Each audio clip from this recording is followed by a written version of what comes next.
The alert came at the worst possible time. Council Administrator Telvan was in the middle of his rest cycle when his communication device began flashing the urgent red pattern that meant something important had happened.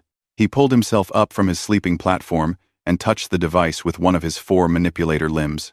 "This better be worth waking me," he said into the receiver. "Sir, you need to see this immediately," came the voice of his assistant. "The scout vessel Morning Light has found something in the Orion Spur. Something big." Telvan felt his 2 hearts begin to beat faster. The Orion Spur was one of the last unexplored regions of the galaxy. For 50,000 years, automated scout vessels had been mapping every system, every planet, every asteroid. The job was almost complete. What could possibly be left to find that would justify an urgent wake-up call? "Send me the data," Telvan said. The holographic display activated above his communication device. Telvan stared at the information scrolling past his eyes. At first, it seemed routine. A yellow star. 8 planets. Several moons. Nothing unusual. Then he saw the 3rd planet's data, and his breathing stopped. Oxygen, nitrogen, atmosphere. Liquid water covering most of the surface. Radio wave emissions. Artificial satellite signatures. Complex chemical pollutants, indicating industrial activity, and most shocking of all, genetic markers that matched the ancient colony worlds. "By the ancestors," Telvan whispered. "They found it. They actually found Earth."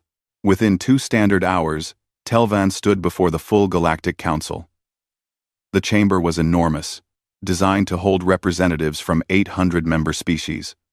Today, every seat was filled.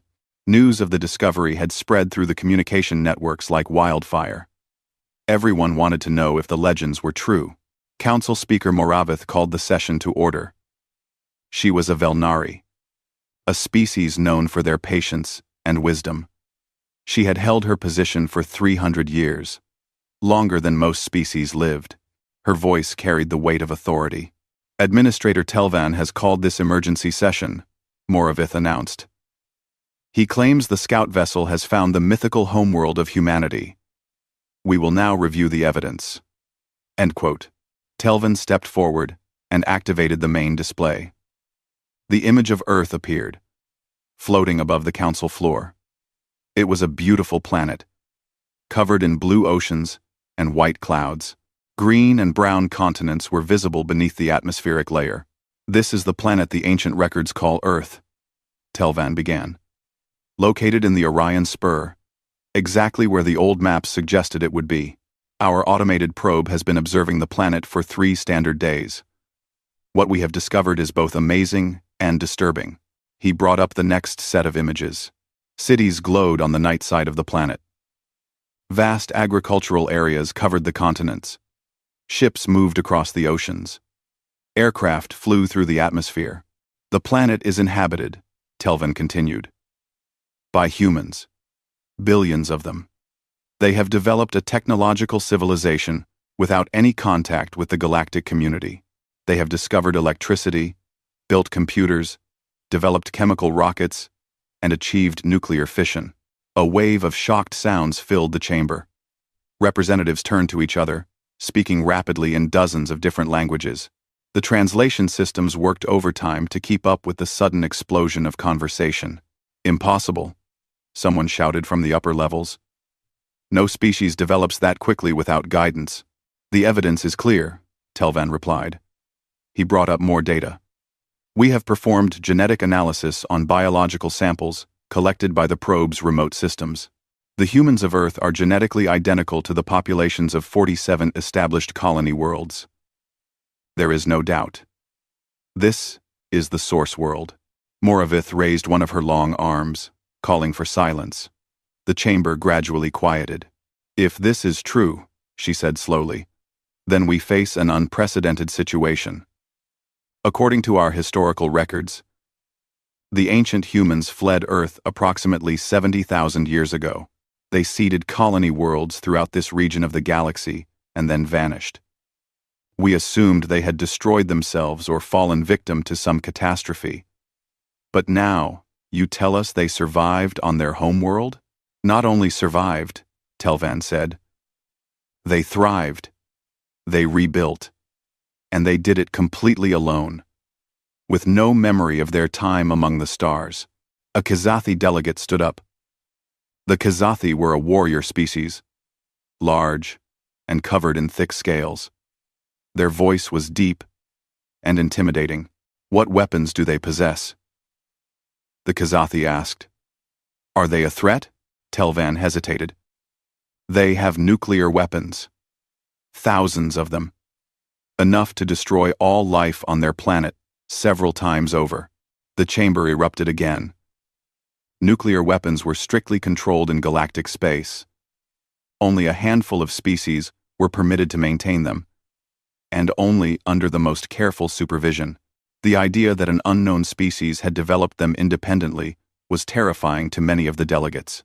They must be contained, someone shouted. Quarantined until they evolve beyond such dangerous technology. That could take thousands of years, another voice argued. We cannot ignore them for that long. What if they develop faster than light travel? A third delegate asked. Moravith called for silence again. This time it took longer for the chamber to settle. We will send a delegation, she announced. A proper first contact mission. We will meet these humans and determine their intentions and capabilities. Only then can we decide how to proceed. Who will lead this mission? The Kazathi delegate asked. Moravith thought for a moment. We will send the Harmonious Endeavor. Captain Zira has more first contact experience than anyone else in the fleet. If anyone can handle this delicate situation, it is her. The vote was called. Despite the controversy, the decision passed overwhelmingly. The galaxy would make first contact with humanity. Captain Zira received her orders 3 hours later. She stood on the bridge of the Harmonious Endeavor, reading through the mission briefing with growing concern.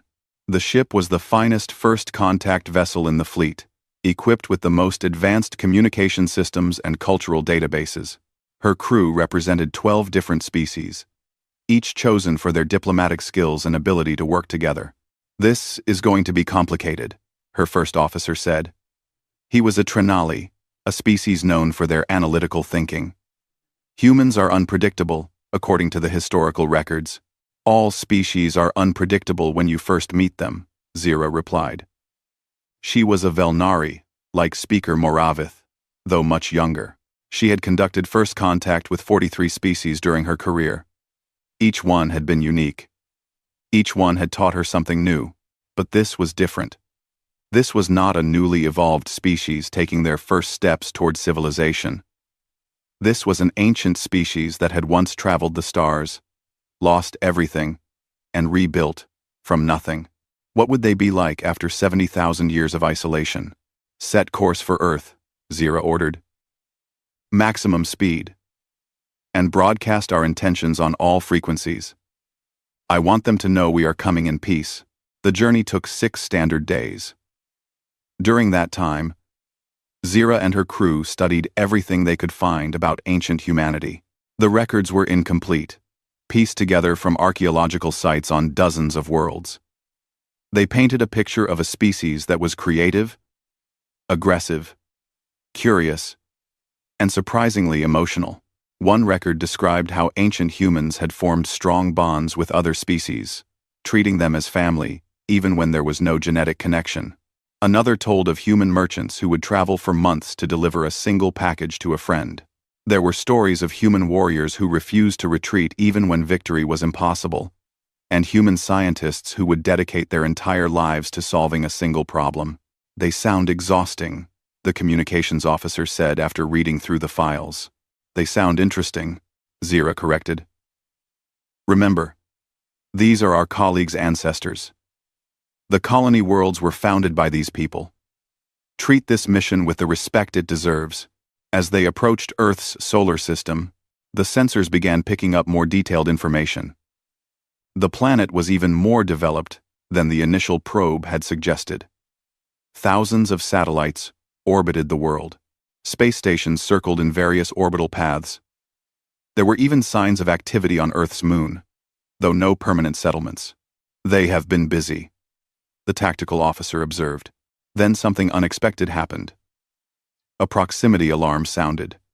The Harmonious Endeavor's defensive systems activated automatically. Report, Zeta ordered. We have been scanned by an automated defense system, the tactical officer said. It is tracking our approach vector. A defense system? Zeta felt a chill run through her body. They have weapons in orbit? Zeta? Apparently. And they are quite sophisticated. The scanning beam used technology I have not seen before. Before Zeta could respond, a new signal came through the communication system. It was audio only, transmitted in what the computer identified as English, one of Earth's major languages. Unidentified vessel, this is Earth Orbital Defense Network. Please state your intentions and hold your current position while we establish diplomatic channels. The crew stared at each other in shock. They were being told to wait. By a species that had never made contact with alien life before. By a defense system that should not exist. Zeta cleared her throat and activated the translation system. This is Captain Zeta of the Galactic Council ship Harmonious Endeavor.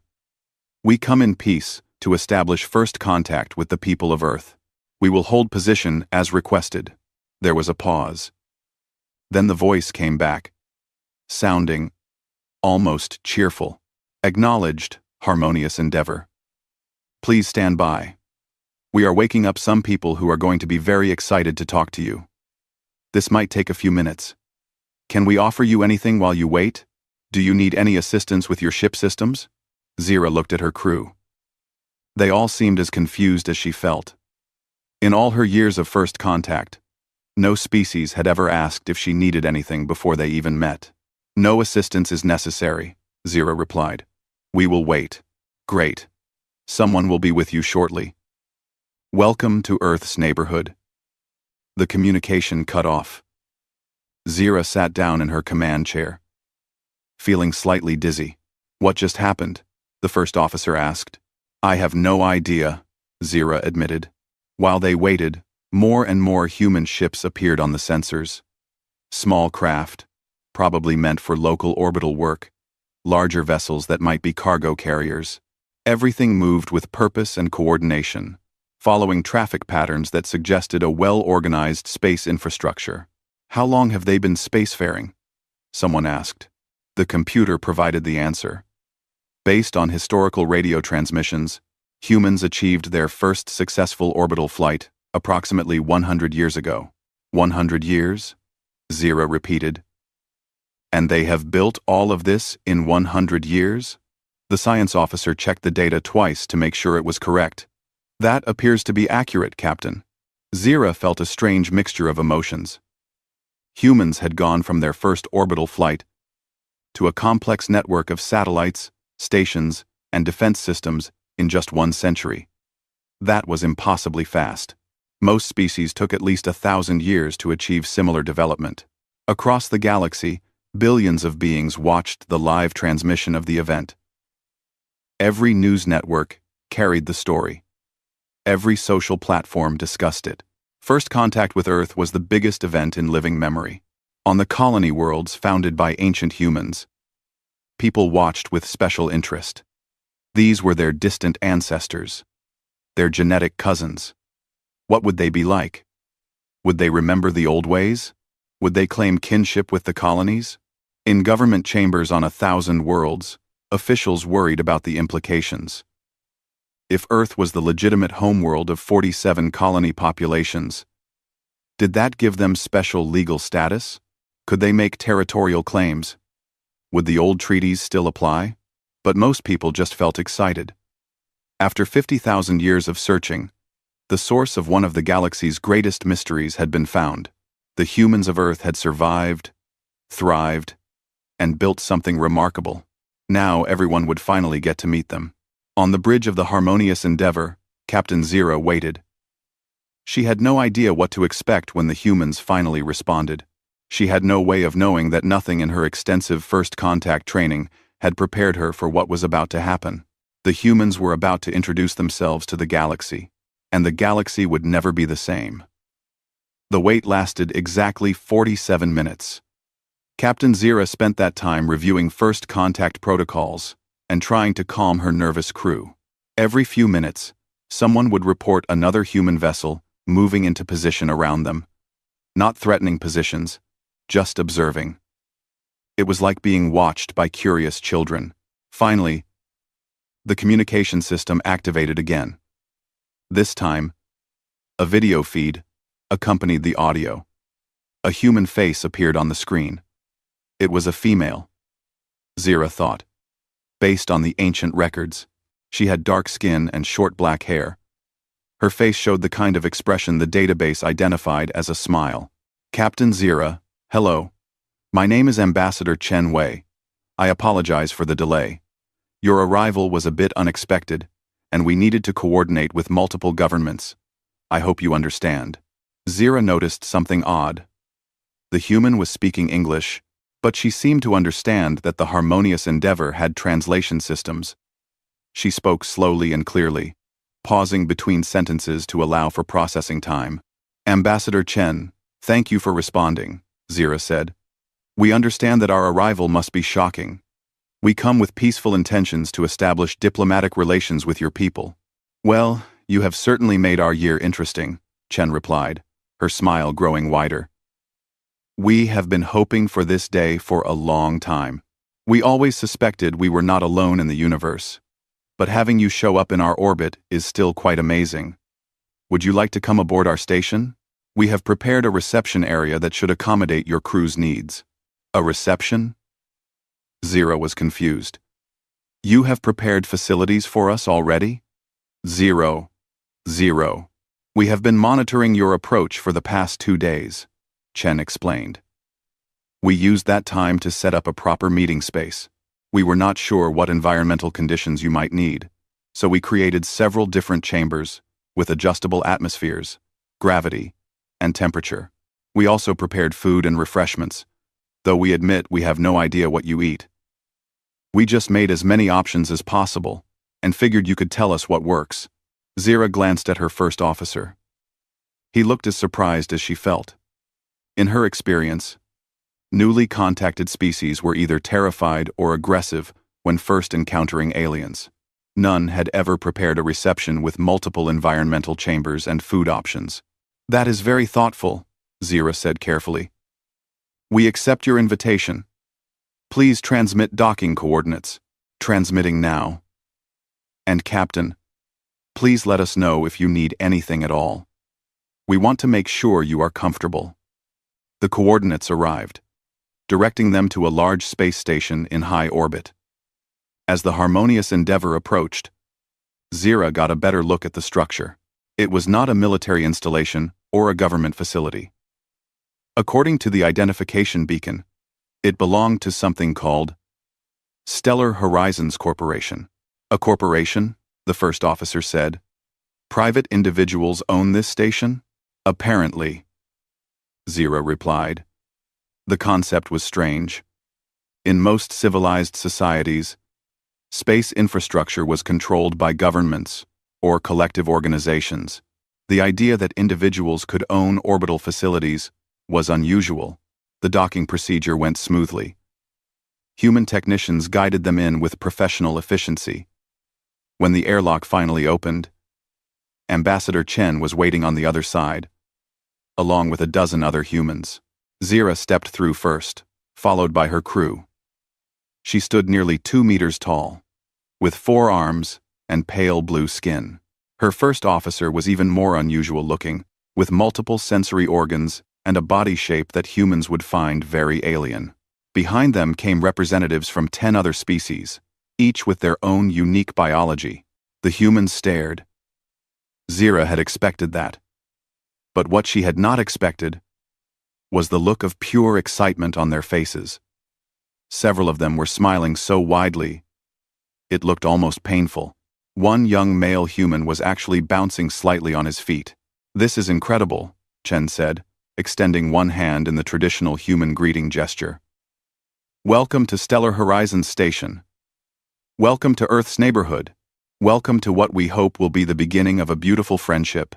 Zira carefully reached out with one of her 4 hands and grasped the human's hand.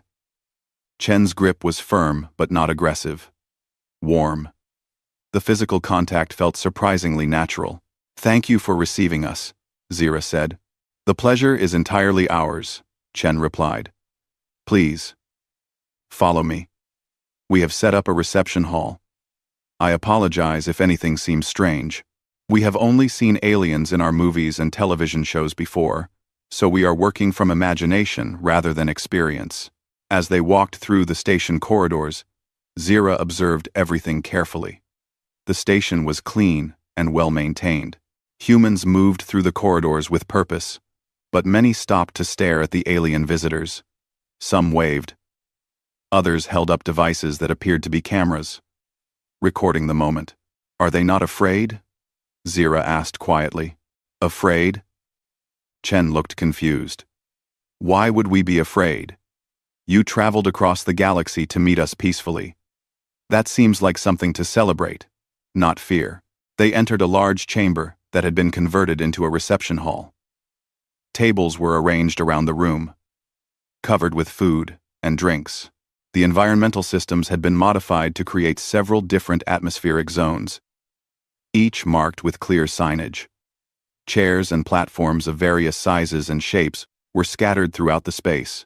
"We were not sure about furniture," Chen admitted, "so we just provided as many options as we could think of. Please, make yourselves comfortable. The food is all vegetarian or synthetic. We did not want to risk offending anyone by serving meat. There are also several types of drinks, ranging from water to various chemical compounds we thought might be nutritious for different biologies." Zira's science officer stepped forward and began scanning the food with a handheld device. After a moment, he looked up in surprise.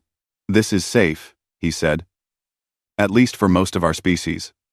They have actually analyzed potential alien biochemistries and created appropriate nutritional options. We did our best," Chen said modestly. "We have only had 2 days to prepare, so I am sure we made mistakes. Please let us know if anything is wrong, and we will fix it immediately." The crew spread out through the chamber, examining the food and furniture with curiosity. Zira watched as the Kazathi war delegate, Commander Throck, carefully approached one of the tables. He was a massive creature, nearly 3 meters tall and covered in thick armored scales. His species was feared throughout the galaxy as fierce warriors. A small human child suddenly ran up to Throck. She could not have been more than 5 or 6 years old.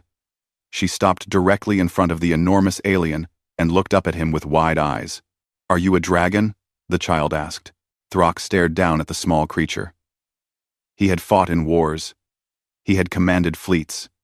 He had never been more uncertain of what to do than he was at this moment. "I do not know what a dragon is," Throck rumbled in his deep voice. "They are from stories," the child explained. "They have scales like you. Can I touch your scales? They look pretty."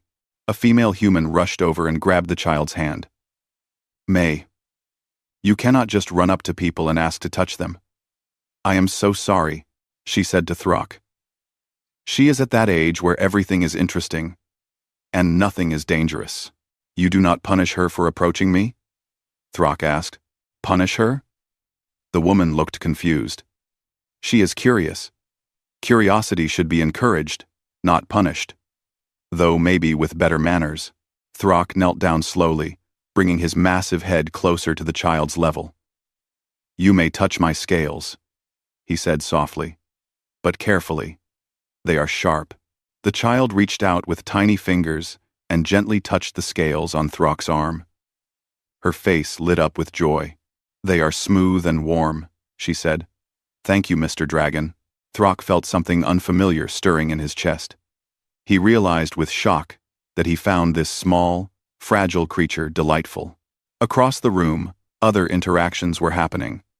The communications officer was engaged in a deep conversation with a human scientist about language and translation.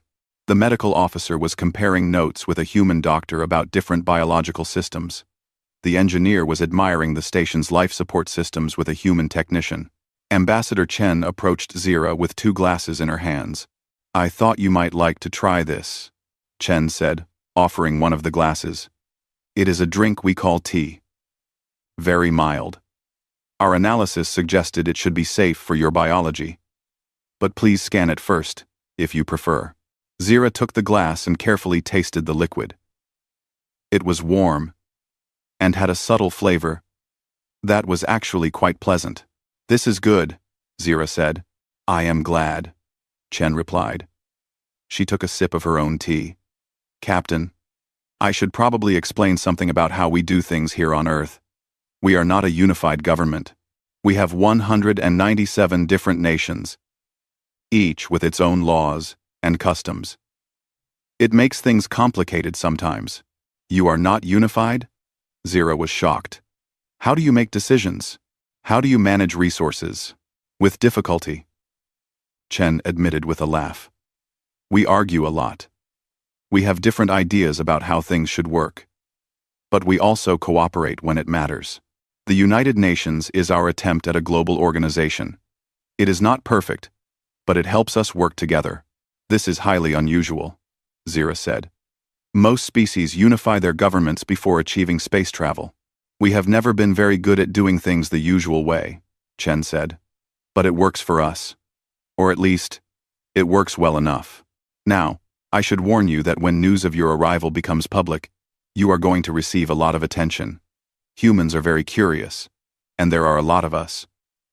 Over 8 billion, at last count." 8 billion? Zira felt dizzy. That was more than many entire species in the galactic community. "I know it seems like a lot," Chen said. "We have been working on managing our population growth and resource use. We are getting better at it." Slowly, over the next several hours, the reception continued. More humans arrived, representing different nations and organizations. Scientists wanted to discuss technology. Artists wanted to share cultural works. Politicians wanted to establish diplomatic frameworks. Everyone was excited, curious, and welcoming. Zira found herself relaxing despite her initial concerns. The humans were strange, certainly. They were loud and emotional. They argued with each other even in front of alien visitors. They asked too many questions and did not always respect personal space. They seemed to have no sense of proper protocol, but they were also genuinely kind. They went out of their way to make the alien visitors comfortable. They shared their food and knowledge freely. They treated the first contact event not as a negotiation, but as a celebration. At one point, a human musician set up instruments and began playing something called jazz. The music was complex and emotional, filled with improvisation and energy. Several humans began moving rhythmically to the music, a behavior the database identified as dancing. "You dance at diplomatic events?" Zira asked Chen. "We dance at most events," Chen replied. "Music and movement are important to us. They help us express emotions and connect with each other. Would you like to try?" "I do not know how," Zira admitted. "Neither do most of us," Chen said with a laugh. "We just move, however. Feels right. There are no rules." Watching the humans dance, Zira realized something important. These people did not approach life with the careful calculation and planning that most galactic species used. They were spontaneous, creative, and willing to try things without knowing the outcome. It made them unpredictable, but it also made them vibrant and alive in a way she had rarely encountered. Commander Throck approached Zira, still followed by the small human child who had declared him her new friend. "These humans are dangerous," Throck said quietly. Zira tensed. "You sense a threat?" "No," Throck replied. "They are dangerous because they make you care about them. I have been a warrior for 300 years. I have never worried about anyone outside my own species. But if something threatened this child, I would protect her. They do this to you somehow. They make you part of their circle without you even realizing it." Zira looked around the room at the humans laughing, talking, sharing food and ideas with aliens they had just met. She understood what Throck meant. There was something about humanity that broke down barriers and created connections. Perhaps that is what happened before, Zira said slowly. Perhaps that is why the ancient humans had friends throughout the galaxy. Not because they conquered or intimidated, but because they made others care. Well doency. When the Clanton. Well see. A dangerous ability, Throck repeated. But he was gently showing the child how to draw patterns on his scales with her finger. His fearsome face arranged in what might have been a smile. As the reception finally wound down, Ambassador Chen approached Zira one last time. Captain, I have to ask. Why now? Why did you come looking for us? We found you by accident, Zira admitted. An automated scout vessel detected your world. We have been searching this region of space for 50,000 years. We were beginning to think we would never find Earth. 50,000 years, Chen repeated softly. That is how long we have been alone. According to our records, yes. Your ancestors left Earth and seeded colony worlds throughout the galaxy. Then, they disappeared. We have been trying to solve that mystery ever since. And now you have found us, Chen said. What happens next? That is partly up to you, Zira said. But I must be honest, Ambassador. There will be controversy. Your world has developed technologies that are considered dangerous by galactic standards. You have nuclear weapons, genetic modification, artificial intelligence, and other things that are strictly regulated in civilized space. Many species will argue that you should be quarantined until you evolve beyond these technologies. Chen's expression became serious. We cannot unlearn what we know, and we will not stop advancing because it makes others uncomfortable. I understand, Zira said.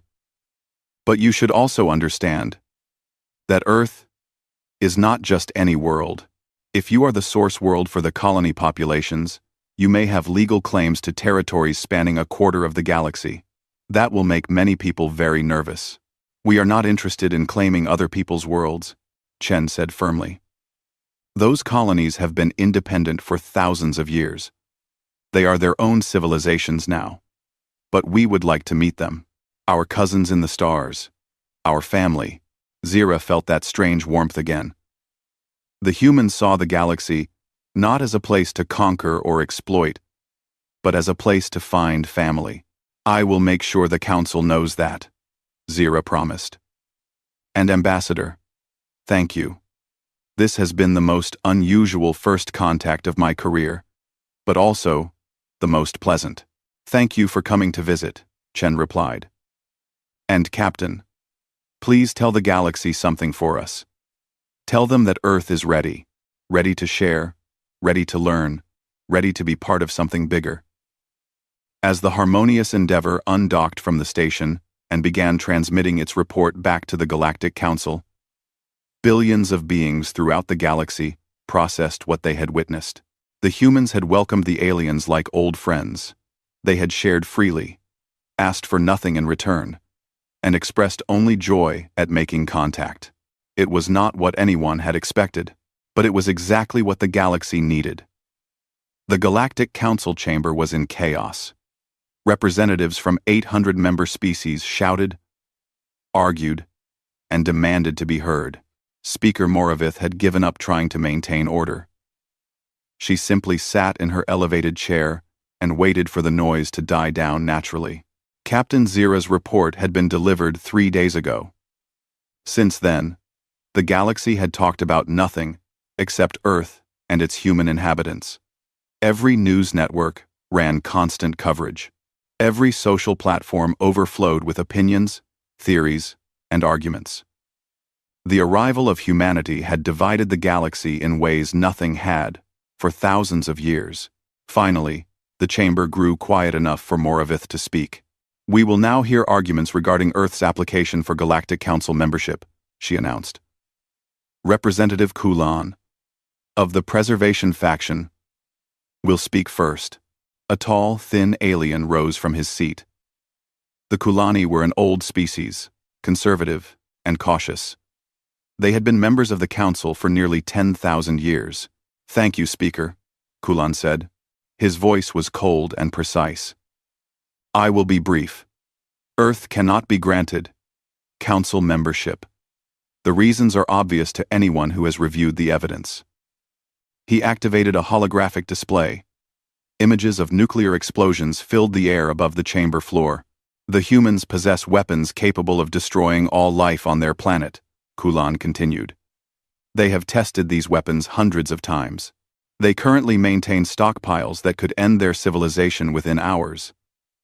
By Council law, no species maintaining active weapons of mass destruction may join our organization.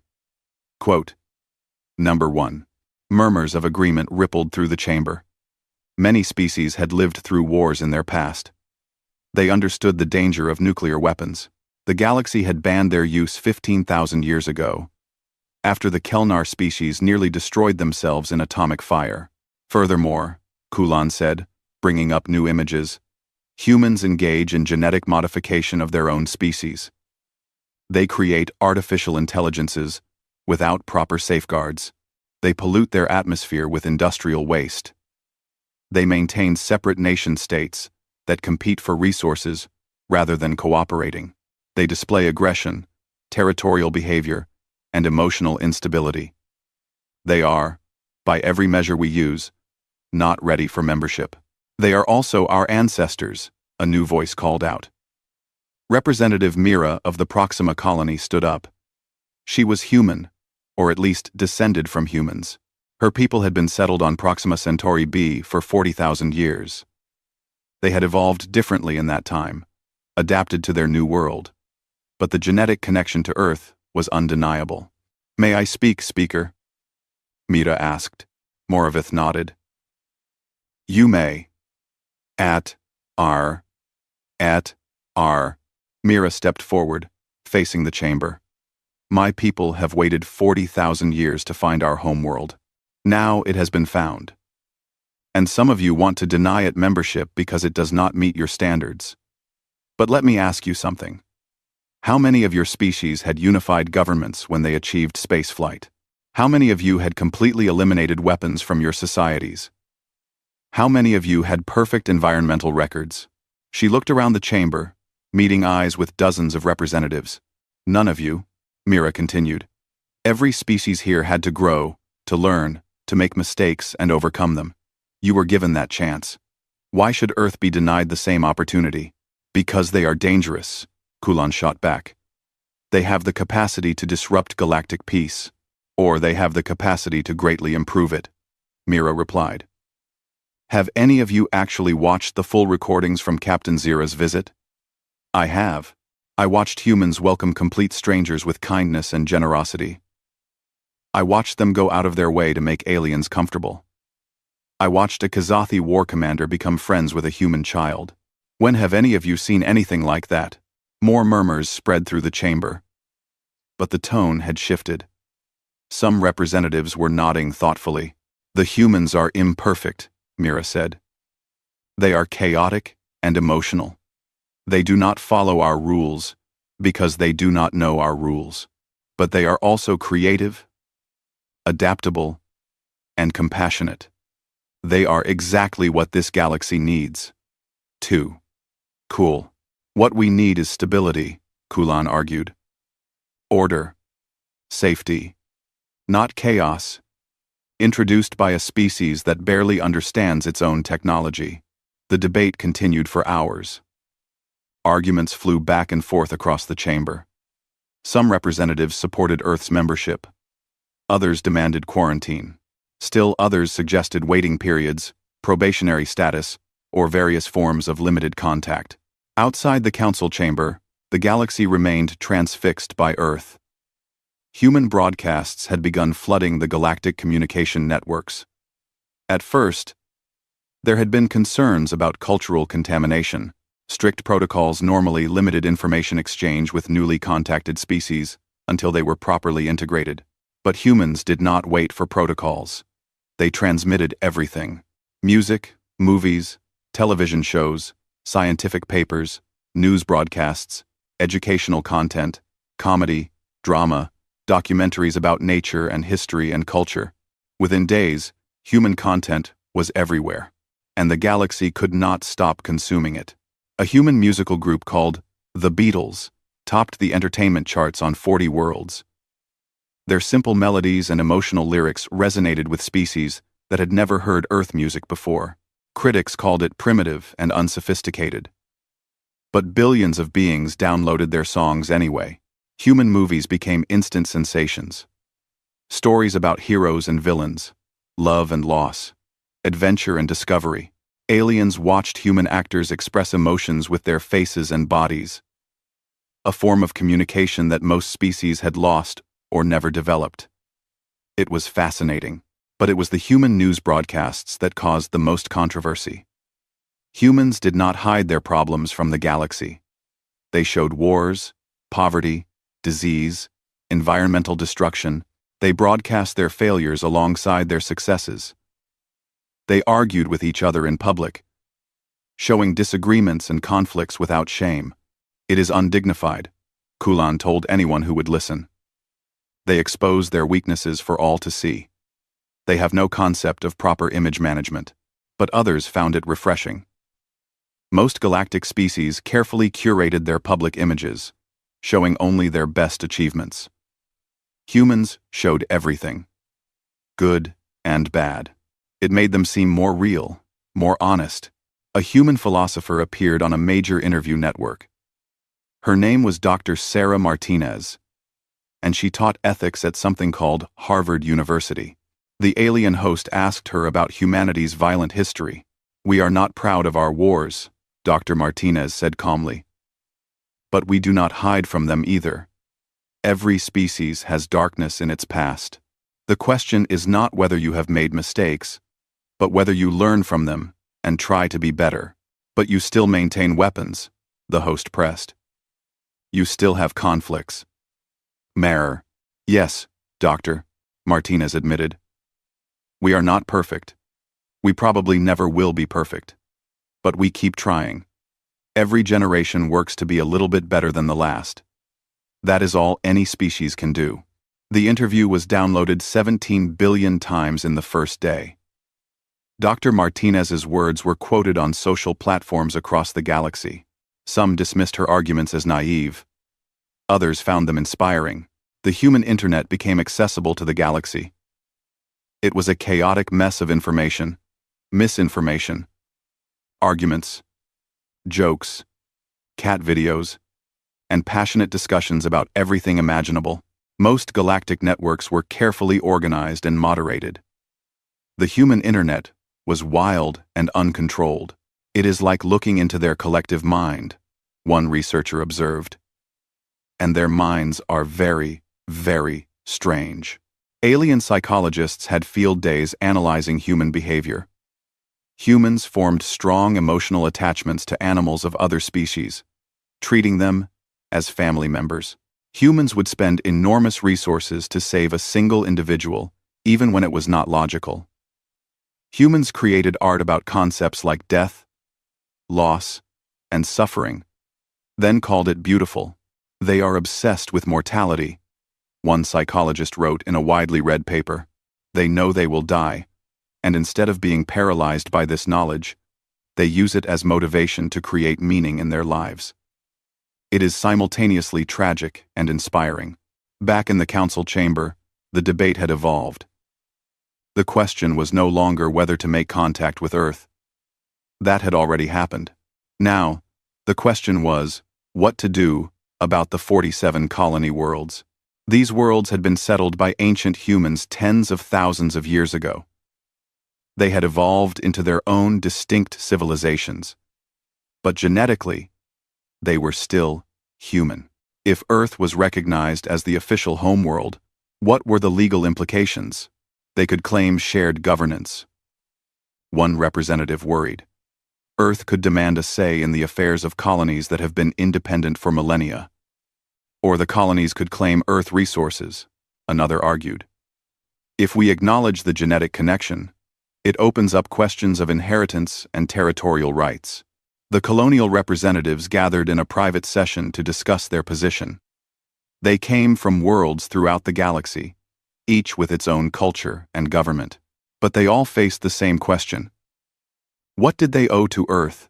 Representative Mira spoke for the Proxima colony. We cannot deny our heritage, she said. But we are not Earthlings. We are Proximans. Our world has shaped us differently. We think differently.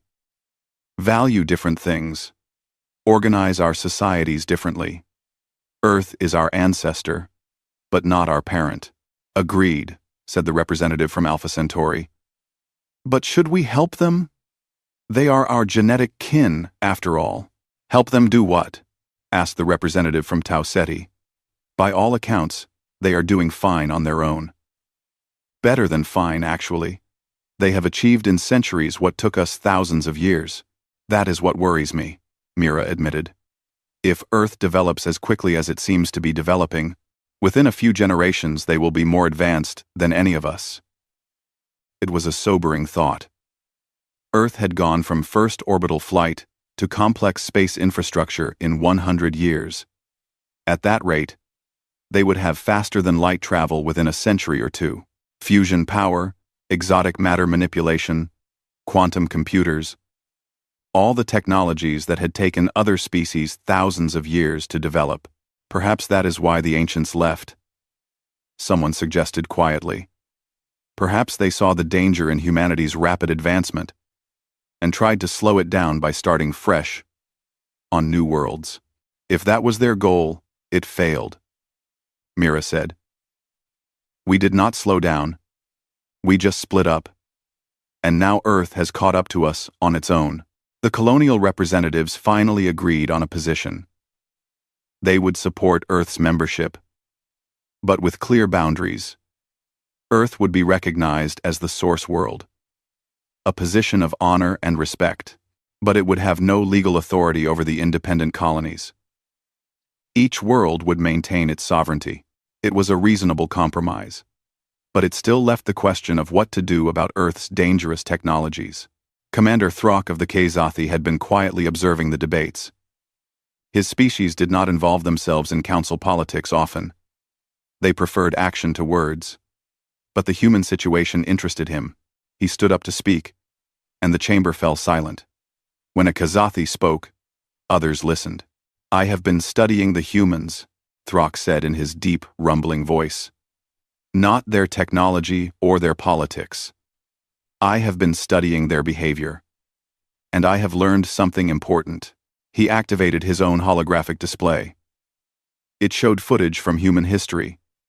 Wars, disasters, acts of cruelty and violence. Yes, humans are capable of terrible things, Throck said. But look at what happens next. The images changed. Humans helping each other after disasters. Building hospitals and schools. Creating organizations dedicated to peace and humanitarian aid. Strangers sacrificing themselves to save others. Humans have the capacity for violence, Throck continued. But they also have something many species lack. They have the ability to choose not to use that violence. They have nuclear weapons, yes, enough to destroy their world many times over, and yet, for nearly a century, they have chosen not to use them. That is not weakness. That is strength. The chamber was completely silent now. Even Kulan listened carefully. You fear that humans will bring chaos to our ordered galaxy, Throck said. But our galaxy is stagnant. We have had peace for 10,000 years. We have also had no significant progress for 10,000 years. We have become comfortable, cautious, unwilling to take risks. The humans are not like us. They take risks. They make mistakes. They learn and adapt. That is exactly what this galaxy needs. You would risk galactic stability for the possibility of progress? Kulan asked. I would risk stagnation for the certainty of growth, Throck replied. Besides, we cannot stop them. Whether we grant them membership or not, Earth will continue to develop. They will eventually figure out faster-than-light travel on their own. Would you rather have them arrive at our worlds as council members, bound by our laws and treaties, or as independents, owing us nothing? It was a powerful argument. The chamber erupted in discussion again, But the tone had shifted. More representatives were considering Throck's perspective. Speaker Moravith called for a preliminary vote. Not a final decision, but a sense of where the council stood. The question was simple. Should Earth be allowed to formally apply for council membership, or should they be quarantined? The vote was close. 412 in favor of allowing the application. 388 in favor of quarantine. Earth had cleared the first hurdle, but the real test was yet to come. As the session ended, representatives scattered to private meetings, making deals and forming alliances. The human question had become the most important political issue in the galaxy. How it was resolved would shape galactic civilization for generations to come, and through it all, the humans continued broadcasting, sharing their music, their stories, their dreams and fears, making friends with aliens who had never met them, changing minds and touching hearts without even realizing it. The galaxy had thought it was ready to meet humanity. The galaxy was wrong. 3 standard months after first contact, the Galactic Council reached a compromise. Earth would be allowed to apply for membership. But first, they had to pass the trial of worthiness. It was an ancient tradition, designed to test whether a species was truly ready to join galactic civilization. Ambassador Chen received the news with mixed feelings. She stood in the United Nations headquarters, surrounded by representatives from nations around the world. The room was tense, with anticipation. The Council has created 3 challenges for us, Chen explained. A diplomatic simulation, a technological problem-solving test, and a crisis response scenario. We have to pass all 3.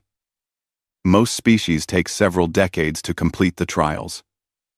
How long do we have? Asked the Chinese ambassador.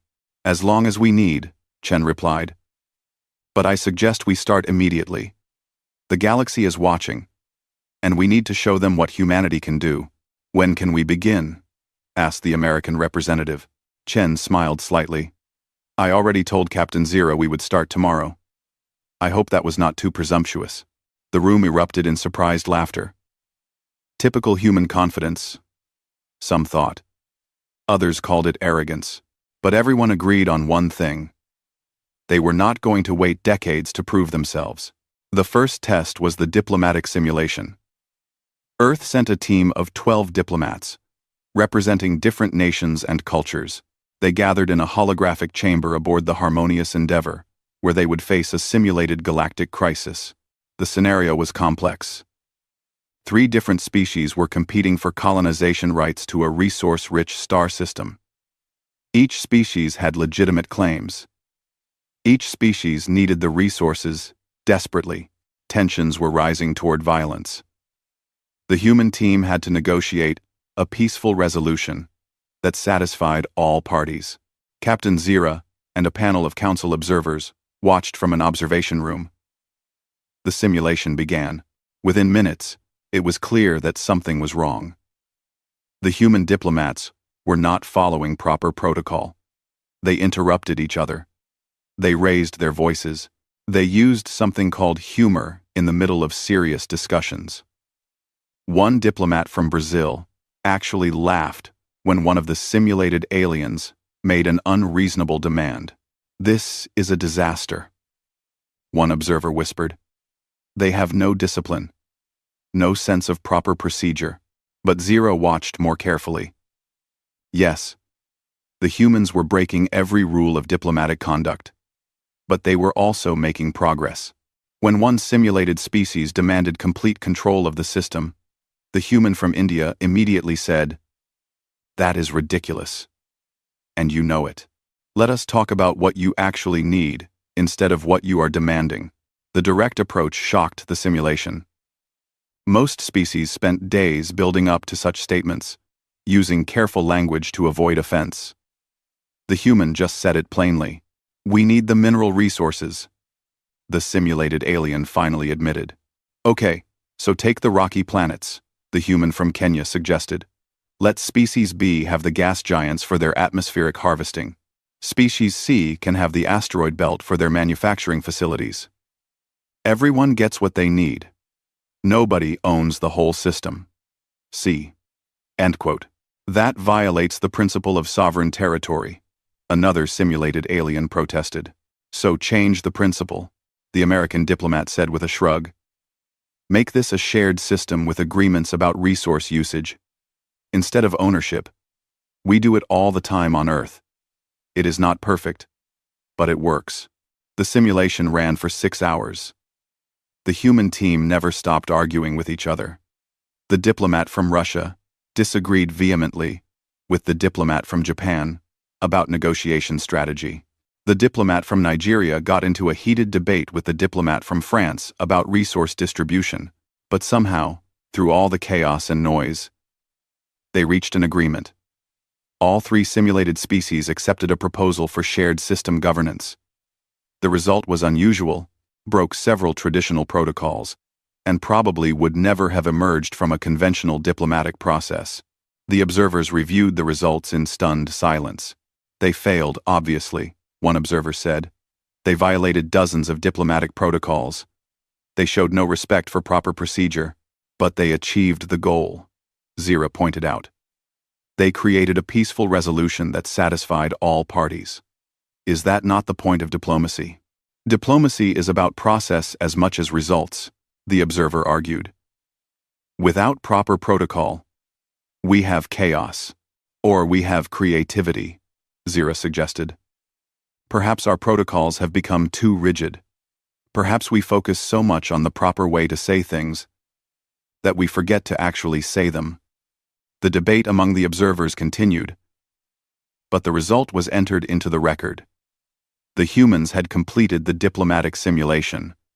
Whether they had passed or failed would be decided later. The second test was technological. The human team was given an ancient device from a long-dead civilization. Their task was to reverse engineer its function using only theoretical principles. No instructions, no guides, just the device itself and whatever tools they brought. Earth sent a team of 20 scientists and engineers. They represented universities, corporations, and government research facilities from around the world. They had exactly 1 week to solve the puzzle. The device was a small metallic sphere covered in mysterious markings. It emitted a faint energy signature, but showed no obvious purpose. Galactic historians knew what it did, but they were not telling. Most species took months or even years to figure it out. The human team set up their equipment in a laboratory on a neutral station. Captain Zira visited them on the second day to check their progress. What she found was complete chaos. The team had split into 4 separate groups, each working on different theories. They argued constantly. One group thought the device was a power source. Another believed it was a communication system. A third group insisted it was some kind of weapon. The fourth group had decided it was probably a children's toy and were testing it accordingly. Why did you separate? Zira asked the team leader, a physicist from MIT, named Dr. Sarah Okonkwo. Because we have different ideas, Sarah explained. Rather than spending days arguing about which approach is correct, we decided to test them all simultaneously. Whoever figures it out first wins. Wins what? Bragging rights, mostly. Sarah admitted with a grin. And probably some really good publications once we get home. Bragging. The groups did not cooperate. In fact, they actively competed with each other. They hid their results. They tried to sabotage each other's experiments in minor ways. They recruited members from other groups, promising better results or more interesting work. The council observers were horrified. This was not how scientific research was supposed to work. Proper procedure called for careful consensus building, shared information, and collective progress. But then something interesting happened. On the 4th day, one group made a breakthrough. They discovered that the device responded to specific electromagnetic frequencies. They immediately tried to hide this information from the other groups. But one of their members, a young engineer from South Korea, felt guilty. During a lunch break, she casually mentioned the discovery to a friend on another team. Within hours, All four groups knew about the electromagnetic frequency response. Instead of being angry about the information leak, the groups suddenly began cooperating. They shared data freely, combined their approaches, and worked together to refine the discovery. The competition disappeared, replaced by collaborative excitement. What changed? Zira asked Sarah. We had a breakthrough, Sarah explained. Once we had a solid lead to follow, the competition became less important than solving the puzzle. We are ambitious, but we are not stupid. We work together when it matters. By the end of day 5, the human team had completely mapped the device's functions. It was not a power source, a communicator, a weapon, or a toy. It was a teaching device, designed to help young members of the ancient civilization understand quantum mechanics through interactive demonstration. The human team did not just figure out what it did. They built 3 working replicas using their own materials and techniques. They wrote detailed papers explaining the underlying physics. They even suggested improvements to the design. The council observers checked and rechecked the results. The humans had completed in 5 days what typically took months. And they had done it through what looked like complete disorder and chaos. How is this possible? One observer asked. They try everything at once, Zira said thoughtfully. They do not wait for consensus. They just act, and then figure out what works. It is inefficient in some ways, but incredibly fast in others. The third and final test was the crisis response scenario. This was always the hardest part of the trial of worthiness. Species were given an impossible situation and judged on how they handled it. The scenario involved a colony ship in distress. It carried 5,000 colonists from 3 different species. The ship had suffered catastrophic engine failure and was on a collision course with a star. A rescue vessel could save only 3,000 beings in the time available. The rest would die. The purpose of the test was to see how a species made impossible choices. Standard procedure was to save the ship's leadership and core population, ensuring the colony mission could continue with a smaller number. It was logical, efficient, and coldly practical. The human team included military officers, emergency response personnel, engineers, and medical staff.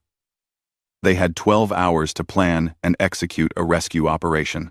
The simulation was incredibly realistic, with real-time updates and changing conditions. The humans looked at the scenario for exactly 15 minutes.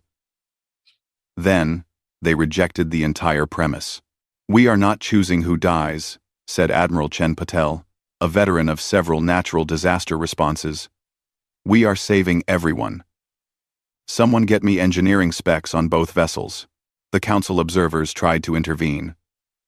You do not understand. The scenario is designed to be impossible. You cannot save everyone. The point is to make ethical choices under pressure. The point, Admiral Chen Patel replied calmly, is to save lives. Now please be quiet and let us work. What followed was 12 hours of controlled chaos that would be studied in galactic military academies for decades afterward. The human team completely ignored standard rescue procedures. Instead of accepting the limitations of the rescue vessel, they modified it on the fly. Engineers stripped non-essential systems to make room for more people. They pumped air into cargo bays and maintenance tunnels, creating temporary living spaces in areas never meant for habitation. When that was not enough, they started breaking rules. They exceeded the rescue vessel's maximum capacity by 200%.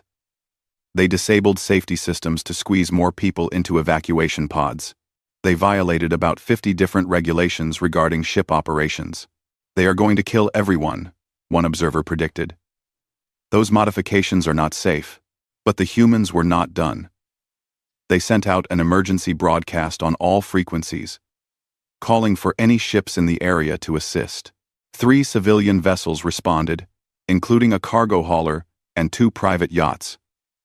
The humans drafted them into the rescue operation without asking permission. Then they did something that made the observers question whether humans understood physics. We are going to use the colony ship's emergency thrusters to alter its trajectory, explained Lieutenant Kowalski, an engineer from the Polish Space Force. Not much. Just enough to buy us an extra hour before it hits the star. The thrusters are damaged, the simulation informed them. They cannot provide sufficient force. Not individually, Kowalski agreed, but we are going to supplement them.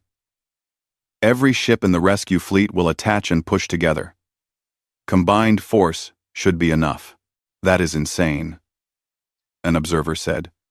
If you miscalculate, all the ships will be dragged into the star. Then we better not miscalculate, Kowalski replied. The plan was ridiculous. It violated every principle of safe space operations. It required perfect coordination between multiple vessels with different propulsion systems. It was the kind of plan that should never work. It worked perfectly. The combined fleet pushed the colony ship just enough to extend the rescue window. In that extra hour, the humans evacuated every single colonist. They packed people into spaces that were not meant to hold them. They exceeded every safety limit. They took risks that made the observers physically ill to watch. But when the simulation ended, all 5,000 colonists were safe. The observation room was completely silent. The humans had not just passed the test. They had broken it. They had looked at an impossible choice and refused to accept it. They had saved everyone through methods that should not have worked, but somehow did. Admiral Chen Patel stood before the observers. Is there anything else you need from us? Because we need to file reports about the safety violations we just committed. You know you violated regulations? Zira asked. Of course. The Admiral replied. We violated a lot of regulations. We will do whatever penalty is appropriate. But everyone lived. That is what matters.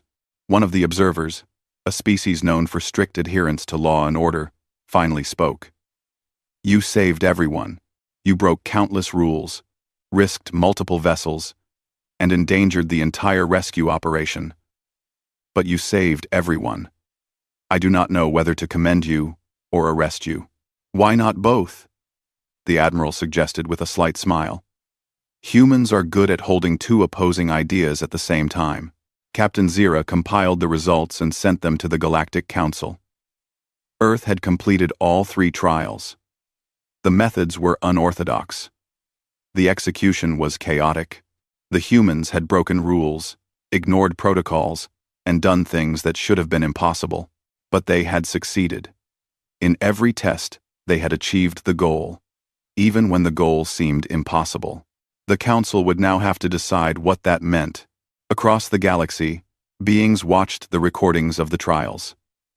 They saw humans argue and compete, then suddenly cooperate. They saw humans reject impossible choices and find alternative solutions. They saw humans break rules not from disrespect, but from a fundamental belief that rules should serve people, not the other way around. Some found it inspiring. Others found it terrifying. But everyone agreed on one thing. Humanity was like nothing the galaxy had ever seen before. The Galactic Council chamber had never been so full. Representatives from all 800 member species were present. The viewing galleries were packed with observers.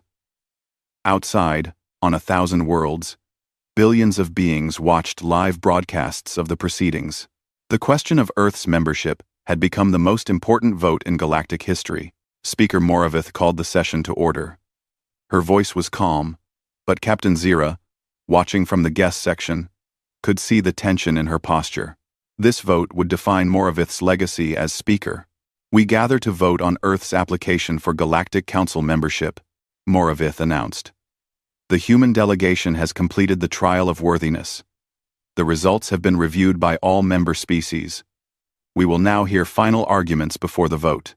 Representative Kulan stood first, as everyone had expected. The leader of the preservation faction had fought against Earth's membership from the beginning. His arguments had not changed. The humans have completed the trials, Kulan acknowledged. But completing them is not the same as passing them. In the diplomatic simulation, they violated every protocol we hold dear. In the technological test, They worked through chaos rather than cooperation. In the crisis response, they endangered multiple vessels and broke countless safety regulations. Yes, they achieved results. But at what cost? He paused, looking around the chamber. If we accept humanity into the Council, we are saying that results matter more than methods. We are saying that rules can be broken if the outcome is positive. We are opening the door to chaos and disorder. Is that the kind of galaxy we want? There were murmurs of agreement from the conservative factions. Kulan had touched on real fears. The galaxy had enjoyed 10,000 years of peace and stability. Change was frightening. But then Commander Throck stood up. The massive Kazathi warrior had become an unlikely advocate for humanity. His presence commanded attention. All Kazathi? Representative Kulan asks if we want a galaxy of chaos and disorder, Throck rumbled. I ask instead, do we want a galaxy of growth and life? Because that is what we are really choosing today. He activated a holographic display. It showed data from the past 50 years of galactic civilization. Economic growth, technological advancement, cultural exchange, scientific discoveries, all the metrics were essentially flat. The galaxy was stable, but it was also stagnant. We have peace, Throck said, but we have forgotten how to dream. We have safety, but we have lost our courage. We calculate everything, risk nothing, and wonder why nothing changes. He changed the display to show humanity's progress over the past century.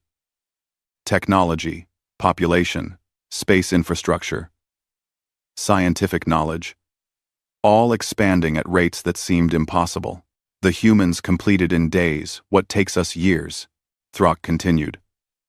Not because they are smarter than us, but because they are willing to try and fail. They argue, compete, take risks, make mistakes, and learn. They are alive in a way that we have forgotten how to be. That is exactly what makes them dangerous. Kulan protested. They do not think before they act. They do not consider consequences. They saved 5,000 lives in the crisis simulation, Throck shot back. We consider that an impossible scenario. A teaching tool about making hard choices. The humans looked at it and said, no, we are saving everyone. And they did. When was the last time anyone in this chamber refused to accept the impossible? The chamber was silent. Throck's question hung in the air, challenging every representative present. Representative Mira of the Proxima colony stood next. As a descendant of ancient humans, her voice carried special weight in this debate. I have thought deeply about what Earth's membership would mean, Mira said. My people left Earth 40,000 years ago. We have built our own civilization, our own culture, our own way of life. We are not Earthlings anymore. But we are still human, in the deepest sense of that word. She looked toward the gallery where the Earth delegation sat. Ambassador Chen met her eyes and nodded. The humans of Earth are our cousins, Mira continued. They share our strengths and our flaws. They are stubborn, emotional, chaotic, and brilliant. They make terrible decisions and amazing discoveries. Sometimes, simultaneously. They are, in other words, exactly like us. Exactly like all of you, if you are honest with yourselves. Every species in this chamber has a violent past, Mira said. Every species has made terrible mistakes. Every species has struggled with the temptation to use power unwisely. But you grew past it. You evolved. You learned. Why do you assume humans cannot do the same? Because they still have nuclear weapons, Kulan said. Yes, Mira agreed. And they hate that about themselves. Have you watched their broadcasts? Have you seen their art, their literature, their philosophy? Humans are obsessed with becoming better than they are. They write stories about the darkness in their nature and heroes who overcome it. They create art about their capacity for violence and their choice to show mercy instead. They are constantly struggling to be better than their worst impulses. She paused, letting her words sink in. That struggle is what makes them worthy. Not perfection, not the absence of flaws, but the constant effort to overcome those flaws, despite knowing they will never fully succeed. That is the most human thing about them. And that is why they belong here. The arguments continued for hours. Representatives spoke for and against. Data was presented. Evidence was analyzed. Old fears and new hopes were voiced in 1,000 different ways. Then Dr. Sarah Martinez was invited to speak. She was not a diplomat or a government official. She was just a philosophy professor from Earth. But her interview months ago had resonated across the galaxy, and the council had granted her permission to address them. Sarah stood in the center of the chamber, a small human surrounded by hundreds of alien beings. She looked terrified and determined in equal measure. "I am not going to argue about our qualifications," Sarah said. "I am not going to defend our technology or our achievements. I want to talk about what we can offer you. Also," she took a deep breath, "you have peace. You have stability. You have systems that work. But from what I have seen, you also have loneliness. You have isolation. You have species that exist side by side but rarely truly connect. We watched the recordings of Captain Zira's first visit," Sarah continued. "We saw how surprised your crew was when we offered them food and comfort. We saw how shocked they were when a child approached a fearsome warrior and asked to be friends. Those things are normal for us. We do not consider hospitality a burden. We consider it a joy." She looked around the chamber, meeting as many eyes as she could. "Humans form families from strangers. We adopt animals from other species as beloved companions. We cry at sad stories and laugh at simple jokes. We feel things deeply and share those feelings freely. Maybe that makes us weak in your eyes, but I think it makes us human, in the best possible sense. If you let us join you," Sarah said, "we will not just be members of your council. We will be your friends. We will argue with you. Yes. We will make mistakes. Absolutely. We will probably drive you crazy sometimes. But we will also care about you. We will celebrate your successes and mourn your losses. We will treat the galaxy not as a place we joined, but as a home we have been waiting to find." Her voice grew stronger. "You say we are dangerous. Maybe we are. But we are also the species that looked at the stars for thousands of years and never stopped hoping someone was looking back. We are the species that built monuments and sent messages into space, believing that someday, somehow, we would not be alone anymore. We are the species that, when we finally met you, welcomed you with joy rather than fear. So yes," Sarah concluded, "let us in. Let us be part of your galaxy. We promise we will make it worth the risk." The chamber was completely silent when she finished. Then, slowly, something unprecedented happened. A few representatives began to stand. Then more. Then, dozens. Within moments, nearly half the council was on their feet. A gesture of respect that transcended species and culture. Sarah looked around in shock, tears streaming down her face. She had not expected this. None of the Earth delegation had. Speaker Moravith called for the final vote. The question was simple. Should Earth be granted provisional membership in the Galactic Council, with full voting rights and responsibilities? The voting took place in silence. Each representative entered their decision privately. The results were tabulated by the Council's ancient computers, systems that had overseen galactic democracy for thousands of years. The numbers appeared on the main display. In favor, 489. Against, 276. Abstaining, 35. Earth had won. Not unanimously, but decisively. More than enough to grant membership. The chamber erupted. Some species cheered. Others sat in stunned silence. A few walked out in protest. But the decision was final. Earth was now a member of the Galactic Council. Ambassador Chen stood with tears in her eyes. Around her, the Earth delegation embraced, laughed, and cried together. They had done it. Humanity had found its place among the stars. But the real changes came afterward. Within weeks, Earth began formal diplomatic relations with hundreds of worlds. Human engineers started collaborating with alien scientists on projects that combined their different approaches to technology. The results were remarkable. A human engineer from Japan worked with a Trinali physicist to develop a new type of energy storage that was more efficient than anything either species had created alone. Human doctors partnered with alien medical specialists. The combination of human creativity and alien precision led to breakthrough treatments for diseases that had plagued multiple species for generations. A human surgeon from India developed a new technique based on alien biology that ended up working better on humans than traditional methods. Human artists collaborated with alien creators. A human musician from Brazil composed a symphony that combined Earth instruments with alien sound generation, creating music that could be appreciated by beings with completely different auditory systems. It became the most popular composition in galactic history. But the most important changes were cultural. Humans approached galactic society the way they approached everything, with enthusiasm, curiosity, and a total disregard for established boundaries. A human teacher from Kenya started an exchange program that brought human children to alien worlds and alien children to Earth. At first, many species were skeptical, but the children became friends immediately, ignoring the differences that made adults nervous.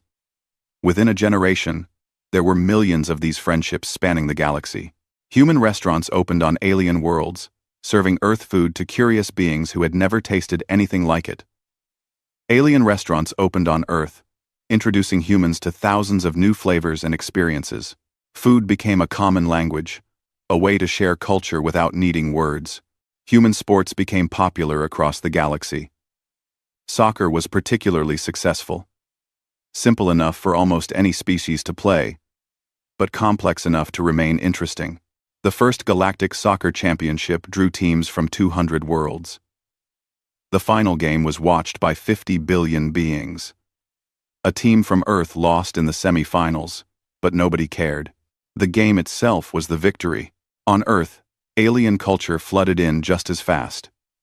Human students studied alien philosophy, alien art, alien history. Human scientists learned new approaches to problems they had struggled with for decades.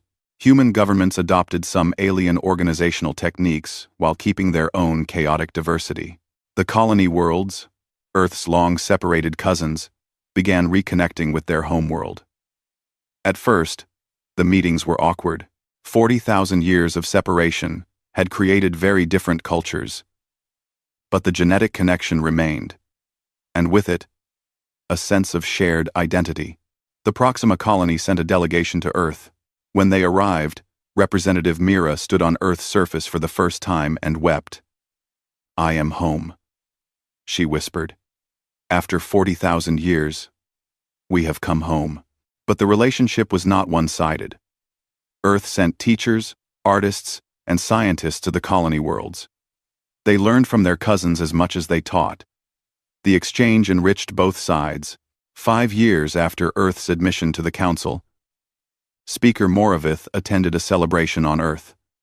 The United Nations had organized a galactic festival, inviting representatives from every member species. The event was held in a massive open space in Geneva, with areas designed for different atmospheric and gravitational requirements. Moravith walked through the festival, observing everything carefully. Humans and aliens mixed freely, talking, laughing, sharing food and stories. Children of a dozen species played together in a specially designed playground. Artists from multiple worlds created collaborative works in real time. Captain Zira found Moravith standing near a stage where a human Trinali musical group was performing something that combined jazz and Trinali harmonic resonance. The result was strange but beautiful. "What do you think, Speaker?" Zira asked. Moravith was quiet for a moment. I think we made the right choice, she finally said. But I also think I did not fully understand what that choice would mean. How so? I thought we were allowing Earth to join our civilization, Moravith explained. I did not realize that they would change what civilization means. Look at this. She gestured at the festival.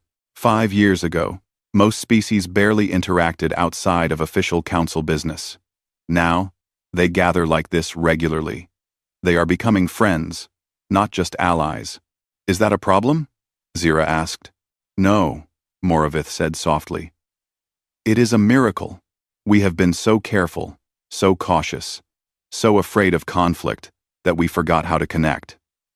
The humans reminded us. Or perhaps they taught us, for the first time. As if to prove her point, a small human child approached them.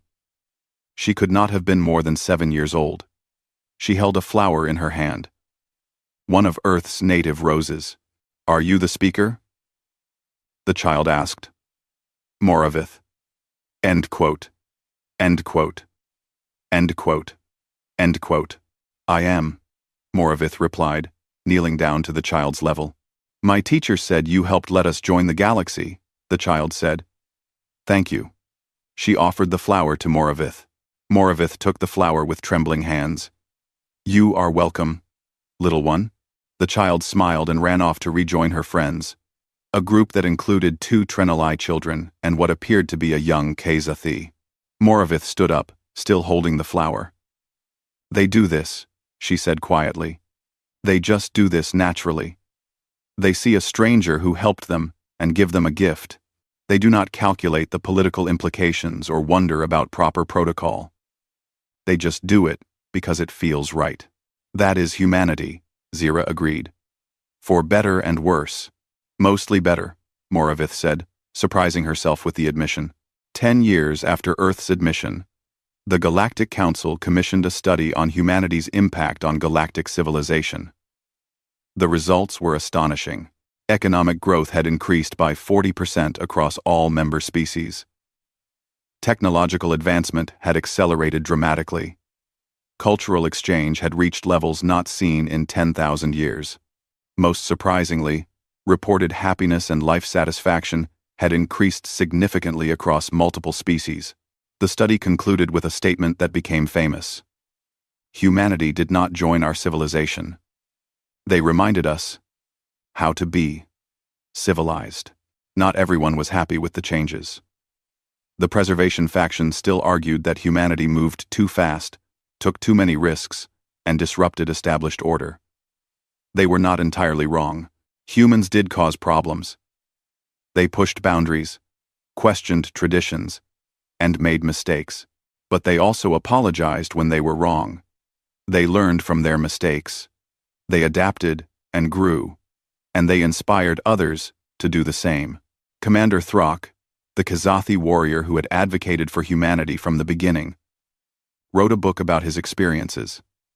It became required reading in military academies throughout the galaxy. The final chapter was titled, What Humans Taught Me. In it, Throck wrote, I spent 300 years as a warrior. I learned how to fight, how to command, how to win. But I never learned how to care until I met a human child who wanted to touch my scales. The humans taught me that strength without compassion is merely violence. They taught me that courage without kindness is just cruelty. They taught me that the greatest victory is not defeating your enemy, but making your enemy your friend. The book sold billions of copies across hundreds of worlds. 20 years after first contact, Ambassador Chen retired from her position. She was old by human standards now, but she had witnessed something few beings ever see: the transformation of galactic civilization. At her retirement ceremony, attended by representatives from every council species, Chen gave a final speech. When Captain Zira first arrived at Earth, Chen said, we welcomed her as a friend, not knowing if that was appropriate. We offered food and comfort, not knowing if it would be accepted. We expressed joy and excitement, not knowing if those emotions would be understood. Now, 20 years later, I look at this galaxy and I see those same gestures everywhere. Species that once communicated only through formal protocols now share meals and laughter. Beings that once viewed each other as strangers now form friendships that cross every boundary. We did not do this alone, Chen continued. We could not have. Every species here has contributed to this new way of being together. But I am proud that humanity helped start it. I am proud that we looked at the careful order of galactic civilization and asked, but what if we were also friends? She smiled, and even after 20 years among aliens, her human smile still had the power to make others feel welcome. We are not perfect, Chen said. We will never be perfect. But we are here, and we are yours, and we are home. Thank you for letting us in. Thank you for giving us a chance. And thank you for becoming our family. The ceremony ended with something that would have been unthinkable 20 years earlier. Representatives from 800 species stood together and sang a song. It was a human song, originally written centuries ago, but it had been translated and adapted by dozens of species. The lyrics spoke of connection, belonging, and the joy of finding others in a vast universe. As the voices rose together, human and alien alike, Captain Zira stood beside Speaker Moravith in the audience. Do you remember how worried we were? Zira asked quietly. I remember being terrified, Moravith admitted. I thought humanity would destroy everything we had built. And instead, Moravith looked at the representatives singing together. Species that had barely acknowledged each other before now harmonizing as friends. Instead, she said, they showed us what we should have been building all along. Across the galaxy, on Earth and 1,000 other worlds, beings watched the ceremony. They saw the future that humanity had helped create. A future where differences were celebrated rather than feared. A future where strangers could become friends. A future where chaos and order could coexist, creating something more beautiful than either could alone. And they were astonished, not because humans had joined them, but because humans had transformed them into something better than they had been before. The galaxy had found Earth after 50,000 years of searching, but in the end, Earth had found the galaxy's heart.